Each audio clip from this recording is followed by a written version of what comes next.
Nagsimula ang pelikula sa isang maliit na bayan sa Japan na tinatawag na Shinjo habang pinapakita ang isang lalaki na nagngangalang Sakato kung saan hinahasa nito ang kanyang tabak. At sa bayang ito ay may isang makapangyarihang pinuno ng mga kriminal na si Kuwano ang namumuno sa isang kinakatakutang grupo sa Japan na Yakuza. Habang isa sa kanyang tauhan ang nag-uulat patungkol sa isang gang na balak sumakap sa kanilang lugar.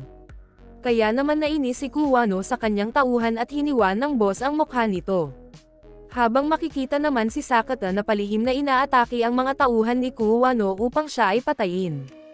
Habang pinapatay ni Sakata ang grupo ng mga Yakuza ay wala namang kaalam-alam ang pinuno nito na si Kuwano hanggang sa makita nito sa bintana ang isang lalaki kaya naman naalarma ito at nagmadaling lumabas sa kanyang silid. Habang nakikipaglaban si Sakata ay makikita na tinatakas ng mga miyembro ng Yakuza si Kuwano ngunit hindi ito makalabas dahil may mga nakaharang ditong patay na Yakuza. Kaya naman agarang pumunta ang mga ito sa ikalawang palapag at nagawa nitong makalabas. Ngunit nang makarating ito sa kanyang sasakyan ay napag-alaman nito na patay na ang driver nito. At nang makapasok naman sa loob ng bahay si Sakata ay may isang lalaki ang pumalo sa kanya dahilan upang tumilapon ito. Kaya naman nagsabunutan ang dalawa at naghampasan gamit ang mga bagay na makita nila.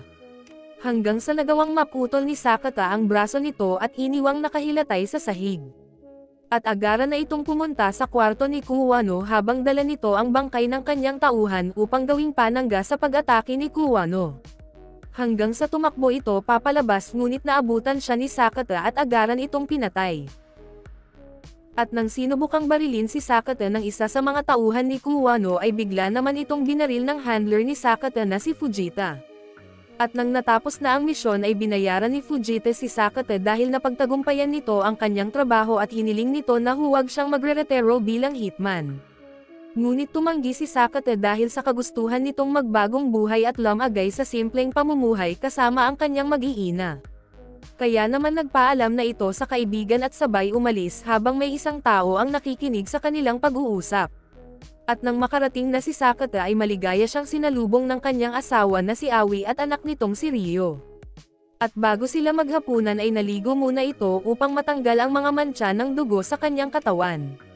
At habang ito ay nagpapalit ay narinig niya ang sigaw ng kanyang asawa kaya naman agaran niyang pinuntahan ito at dito nakita niya ang mga kalalakihan na may suot na maskara na nakapaligid sa kanila. At bago pa man may gawing masama ang mga ito sa pamilya ni Sakata ay nagpasalamat muna ang mga ito sa kanya dahil sa pagpapabagsak nito sa kanilang karibal na Yakuza at dahil sa kanya ay makukontrol na ng Kimogumi ang buong lungsod ng Shinjo. At nang sinunggaban ng isa sa mga nakamaskara si Ryo ay agaran itong inatake ni Sakata at handang tapusin ngunit napahinto ito nang magpaputok sa mesa ang isa sa kanila.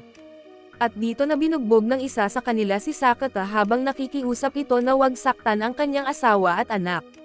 Ngunit nang makita ni Ryo na sinasaktan ang kanyang ama ay pinahinto niya ang taong nang bagbog sa kanyang ama kaya naman agad din siyang kinuha ni Aoi habang umiiyak hanggang sa binaril ito sa ulo ng isa sa nakamaskara. Kaya naman nang makita ni Sakata ang nangyari sa asawa ay nagalit ito at inutusan si Ryo na tumakas.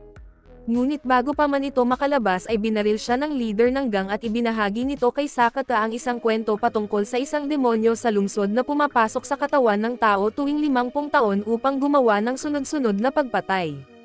At tungkulin ng Kimogumi na protektahan ang lungsod patungkol sa demonyo habang nangangako naman si Sakata na maghihiganti ito sa kanila. Kaya sinabi ng leader kay Sakata na maghihintay sila sa araw na yon hanggang sa binaril ng isa sa nakamaskara si Sakata. At makalipas ang 12 taon ay makikita na nakikipag-usap sa mamamayan ang mayor ng lungsod na si Sunohara at ibinagi nito sa kanyang nasasakupan kung paano niya binago ang lungsod ng Shinju mula sa mapanganib na lugar na puno ng krimen tungo sa isang lugar na mapayapa at pag-unlad. At inanunsyo din niya na balak nito magbukas ng integrated resort na may teatro, pamilihan at pasugalan. Ngunit may isang reporter ang nagtanong sa kanya patungkol sa mga taong nawawala at namamatay sa nakaraang dekada ng kanyang pamumuno kabilang ang isang pinuno na tumutol sa construction ng resort. Ngunit tumanggi ang mayor na wala itong alam sa pagkawala ng mga ito at dinawit lang ang kanyang pangalan upang masiraan siya sa taong bayan. Lumipat ang eksena sa isang caregiver kung saan makikita na inaalagaan nito si Sakata sa isang medikal na bilangguan at ito ay nakaligtas sa pangyayari. At nang matapos na ang sentensya nito ay sinundo siya ng kanyang kaibigan na si Fujita at dinala sa apartment ng mga Islam at dito nakita nila na isa lang propaganda ang sinasabing pag-unlad ng lungsod dahil sa construction resort nito. At lumipas ang ilang araw ay inalagaan siya ng kanyang kamag-anak na si Raj na siyang nagpapaligo sa kanya at nagpapakain. At isang gabi habang papauwi ang mga ito sa kanilang apartment ay may isang kriminal ang umatake kay Sakata at sinaksak nito ang braso ni Sakata habang sinisigaw nito ang kanyang pangalan. At dito mapag-aalaman na ito pala ang lalaking pinutulan ng braso ni Sakata 12 taon na ang nakakalipas. At dahil sa gusto niyang maghiganti ay pinagtatadyakan niya ito ngunit dahil sa paralisado ang katawan ni Sakata ay hindi ito nakakaramdam ng sakit. Lumipat ang eksena sa isang reporter kung saan nagtanong ito sa dating miyembro ng Yakuza na may hiwa ang mukha. At dito tinanong siya ng reporter patungkol sa Kimogumi at dito inilahad nito ang tunay na nangyari sa gabing yun na inupahan si Sakata upang patayin ang pinuno ng Yakuza na naghahari-harian noon sa lugar upang makontrol na nila ang buong Shinjo. Kaya naman napansin ng reporter na ang araw ng pag-atake ay kapareho ng petsa kung kailan nakuha ng resort ang business license nito at lahat din ito ay nangyari nang maging mayor ng lugar si Sonohara. Dagdag pa ng lalaki na ang Kimogumi ay kumikita mula sa human trafficking at illegal na mga droga. Ngunit naputol ang pag-uusap ng dalawa nang may isang nakamaskara ang pumunta sa kanilang sasakyan at binasag ang pintuan nito. Sa takot ng reporter ay lumabas ito at sabay tumakbo hanggang sa maabutan siya ng nakamaskara at sabay pinatay. Habang ang dating miyembro naman ng Yakuza ay kinaladkad ng isa pang nakamaskara papalabas ng sasakyan at binigyan ito ng baril upang piliting magpakamatay. Lumipat ang eksena kay Fujita habang iniisip nito ang usapin patungkol sa kung paano niya sinabi sa Kimogumi ang tungkol sa pamilya ni Sakata kaya naman ito ay labis na nagsisi sa kanyang sarili. Sa hospital naman ay dumating ang hepe ng lugar na si Kotaro kung saan nais nitong makita ang biktima na nasangkot sa labanan ng mga pulubi at upang makapasok ito ay binigyan niya ang mga ito ng suhol kaya naman agaran namang pumayag ang mga ugok. At nang nakapasok na si Kotaro ay makikita na si Sakata pala ang biktima na gusto niyang makita kaya naman sinuot na nito ang maskara na nangunguhulugan na kasama ito sa pagpatay ng kanyang pamilya. At giit pa nito na maswerte siya dahil nakatanggap sila ng utos na hayaan na lang siyang mabuhay ng mga ito upang magdusa dahil sa kanyang kalagayan.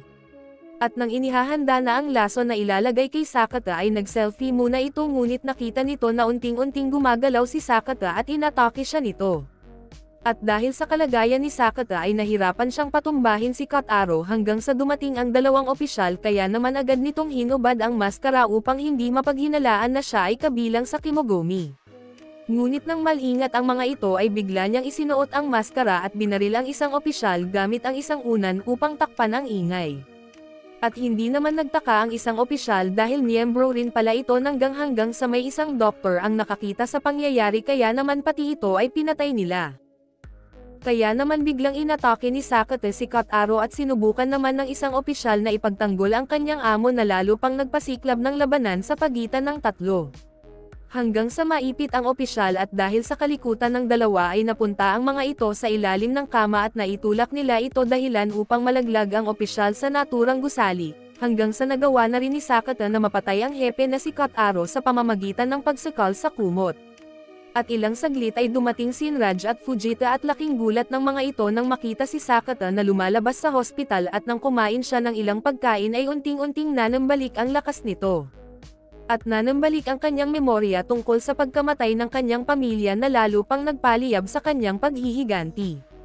Kaya naman nalaman na ng ilang miyembro ng Kimogumi ang patungkol sa muling pagbangon ni Sakata kabilang na ang ilang miyembro na nagtatrabaho sa iligal na pabrika at dumudukot ng mga babae upang ibenta. Kaya naman nangamba ang pinuno ng mga ito at napag-alaman nito na marahil si Sakata na nga ang demonyo na sinasabi sa alamat kaya naman sumayaw ito gamit ang sinaunang ritual. At sa gabi ring yun ay nakatanggap si Fujita ng isang mensahe mula sa Kimogumi na dalhin ang bangkay ni Sakata sa kanila. Kaya naman agaran itong pumunta sa pabrika at inilagay ang katawan ni Sakata sa loob nito at nang makaalis na sina Raj at Fujita ay nilagay na ng mga ito sa conveyor machine ang katawan ni Sakata. At palihim na lumalabas upang makapaghigantay at dito malalaman na tinulungan lang pala siya ni Fujita upang makapasok sa loob ng pabrika kaya naman agad ng pinagsasabunutan ni Sakata ang nagtatrabaho sa loob ng pabrika. At nakita naman ito ni Takaymoto ang may-ari ng pabrika sa kanyang CCTV na nakikipagsabunutan si Sakata sa mga tauhan nito kaya naman inutosan niya ang kanyang bantay na wag palabasin sina Fujita at Raj. At agarang binaril sila Fujita ng bantay na nauwi naman sa pagkamatay ni Raj habang si Fujita naman ay nasugatan at nakuha nitong mapatay ang bantay. At nang matapos makahit-hit ni Takaymoto ang kanyang produkto ay sinuot nito ang kanyang maskara na nangunguhulugan na kasama siya sa pagpatay sa pamilya ni Sakata. Habang si Sakata naman ay nilalabanan ang mga tauhan nito at ginagamit ang bagay na makita nito sa kanyang paligid. At dahil sa kagustuhang makapaghigantay ay pinagpatuloy niya ang pagpunta sa itaas habang ito ay matinding nakikipaglaban. At nang magawa ng mapatamba ni Sakata ang lahat ng tauhan ni Takaymoto ay natuklasan nito na nasa labas na ng gusali ang ugok kaya naman pinindot nito ang isang buton na agarang nagpasabog sa buong gusali. At nakatanggap ito ng tawag mula sa leader at binati ito sa kanyang tagumpay sa pagpatay kay Sakata. Ngunit napahinto ito nang makita niya si Sakata na lumalabas mula sa pagsabog at nang babarilan na ni Takaymoto si Sakata ay bigla naman siyang binangga ni Fujita. At sa puntong yun ay inamin ni Fujita kay Sakata na siya ang nagsabi sa Kimogumi patungkol sa kanyang pamilya kaya naman humingi ito ng tawad sa kaibigan at pumayag na siya'y tapusan. Kaya naman nang malaman ni Sakata ang lahat ng sinabi ni Fujita ay tinapos na niya ito.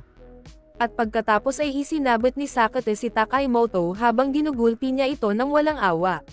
Ngunit tila inaasar lang ni Takaymoto si Sakata at nanumpa ng katapatan sa kanyang leader hanggang sa tumunog ang cellphone nito at narinig ni Sakata ang boses ng leader habang gigil na gigil sa mga ito hanggang sa malaman ni Sakata na buhay pa ang kanyang anak na babae.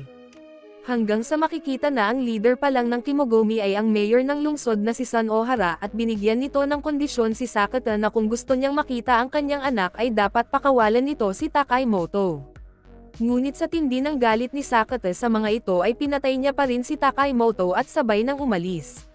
Lumipat ang eksena kay Ryo na isa ng dalaga habang pinagmamasdan ito ni Kanta na isa sa nakamaskara at siya ang namamahala sa negosyo ng human trafficking ng grupo at mahilig titigan si Ryo sa mga maseselang bahagi ng katawan nito. At sa isang lugar makikita na umuwi sa apartment nito ang polis na si Takagawa at nagulat ito nang makita niya si Sakata sa kanyang apartment. At dito pinakita ng polis ang video kung papaano pinatay ng Kimogumi ang CEO ng isang security company at may hawak rin ito ng daliri ng biktima. Kaya naman ang Kimogumi na ang may hawak ng control sa seguridad ng resort at nang malaman ito ni Sakata ay hiniram nito ang baril ni Takagawa at pumunta sa punong tanggapan ng kumpanya at pinatay ang lahat ng nagbabantay dito. Hanggang sa makapasok ito sa isang silid habang makikita naman si Ryo na nagtatago sa likod ng supa. At nang makita ni Sakata ang ilang litrato ng kanyang anak na si Ryo ay mapag-aalaman na nagpapanggap lang pala si Kanta bilang ama ni Ryo. At ilang saglit lang ay dumating si Kanta kaya naman nauwi agad ito sa labanan. At dahil sa bilis ni Sakata ay naiwasan niya ang baril ni Kanta at dito nalaman niya na isa si Kanta sa pumatay sa kanyang asawa dahil sa boses nito. At nang tatapusan na ni Sakata si Kanta ay tinawag siya ni Ryo bilang isang ama at agad pina na nito si Sakata sa balikat at agarang inihulog ni Kanta sa bintana. Ngunit nadiskubre nito na agad na nakatakas si Sakata dahil sa pagtulong ni Takagawa at ginamot nito ang sugat ni Sakata. Ngunit ilang saglit lang ay nakatanggap si Takagawa ng tawag mula kay Sun Ohara na nakita siya sa camera na tinutulungan niya si Sakata at inutusan nito na nais niyang makausap si Sakata at sinabi na kung nais niyang makita ang anak nito ay dapat siyang pumunta sa resort. Kaya naman agad niyang pinaandar ang sasakyan papunta sa kanyang hideout at kinuha niya ang kanyang patalim at sabay nang pumunta sa resort upang iligtas ang anak. Samantala ikinulong naman si Ryo sa isang silid kung saan binabantayan siya ng mga nakaarmadong kalalakihan. Hanggang sa biglang lumitaw ang isang walang laman na sasakyan bilang panglilinlang habang nagawa ng makapasok ni Sakata sa loob at sabay pinatay ang bawat miyembro ng grupo. At nang matapos niyang mapatay ang lahat ng nagbabantay ay umakyat naman ito sa itaas at hinaharap ang ilan pa sa mga ito. Hanggang sa nakaharap niya si Kanta at muling naglaban ang dalawa at lalo pa niyang pinag-init si Sakata nang sabihin niyang masaya siya dahil malapit nang humubog ang katawan ni Ryo at malapit na niya itong tikman. Kaya naman lumabas pa ang pagkahalimaw nito hanggang sa pinabagsak nito si Kanta. At nang makarating si Sakata sa huling palapag ay makikita na ito ay pagod na pagod na. Hanggang sa makapasok ito sa loob at nakita siya ni Ryo na hindi siya nakikilala hanggang sa pinatumba siya ni Jin ang huling miyembro na nakamaskara. At nang magising ito ay nakita niya si Sonohara na hawak si Ryo at sinasabi ang tungkol sa alamat ng lungsod. At dahil sa kagustuhan nitong palabasin ang demonyo sa katawan ni Sakata ay tinangka nitong patayin si Ryo hanggang sa dumating si Takagawa at pinagbabaril ang miyembro nito. At tinawag ni Sakata si Ryo hanggang sa maalala nito ang boses ng kanyang tunay na ama at makikita na tumama pala ang bala ng baril sa kanyang laruan. Kaya naman agarang tumakbo si Ryo kay Takagawa upang magtago habang nakikipaglaban naman si Sakata kay Jin gamit ang bakal habang pinapanood naman ito ni Sonohara. Hanggang sa nakakuha ng pagkakataon si Sakata at nagawa niya itong masaksak at maitapon sa isang hagdan. Kaya naman nilapitan ito ni Sonohara at tinanggal ang maskara nito at mapag-aalaman na ito pala ay kambal ni Sonohara ngunit ito ay may balat sa mukha at lumabas ang isang flashback noong mga bata pa sila ay sinubukan silang ipaghiwalay ngunit nang sila ay pinagtagpo ay handang pumatay si Jin para sa kanyang kapatid. At nang masuot na ni Sonohara ang maskara nito ay nakipaglaban na ito kay Sakata at dahil sa mga sugat na natamo nito sa mga nauna niyang laban ay madali na lang niya itong napapatumba hanggang sa nagawa nitong maputol ang braso ni Sakata. Ngunit hindi ito ininde ni Sakata at muli niyang inatake si Sonohara upang makaganti hanggang sa nagsabayan ang dalawa habang makikita ang demonyong mukha ni Sakata at agaran nitong pinatay si Sonohara. At nang makita ni Ryo ang buong nangyayari ay sinubukan nitong lumapit sa tunay niyang ama ngunit binaril ito ni Kanta at sinubukang makipag-ugnayan muli ni Kanta kay Ryo. At dahil sa naalala na niya ang lahat na siya ang isa sa pumatay sa kanyang ina ay hindi na ito nagpauto kay Kanta. Hanggang sa muling bumangon si Sakata at pinatay ito gamit ang kanyang espada at bumagsak si Sakata sa mga bisig ni Ryo at humingi ito ng tawad sa anak dahil sa pagkamatay ng kanyang ina at sinabi ni Sakata na mahal niya ang kanyang anak bago pa man ito bawian ng buhay. Hanggang sa dumating ang mga polis at ambulansya upang kunin ang mga bangkay sa resort habang makikita naman si Jin na buhay pa. Habang inutusan naman si Ryo na maghintay sa ambulansya ngunit habang abala ang lahat ay tumakas ito. Isang taon ang lumipas habang si Jin ay nagpapanggap bilang si Sonohara at nanalo sa halalan dahil sa pag-akit ng sempatya dahil sa kanyang peklat na sinasabi na ginawa niya ang lahat laban sa mga kriminal na gustong maghari-harian sa lungsod ng Shinjo. At pagkatapos nito ay sinuot nito ang maskara ng kanyang kambal at sinayaw ang sinaunang ritual sa isang dambana sa kagubatan. Hanggang sa dumating si Ryo at agaran nitong pina na si Jin hanggang sa ito ay mamatay. At nang umalis na si Ryo sakay ang sasakyan ng kanyang ama at makikita ang larawan nilang tatlo.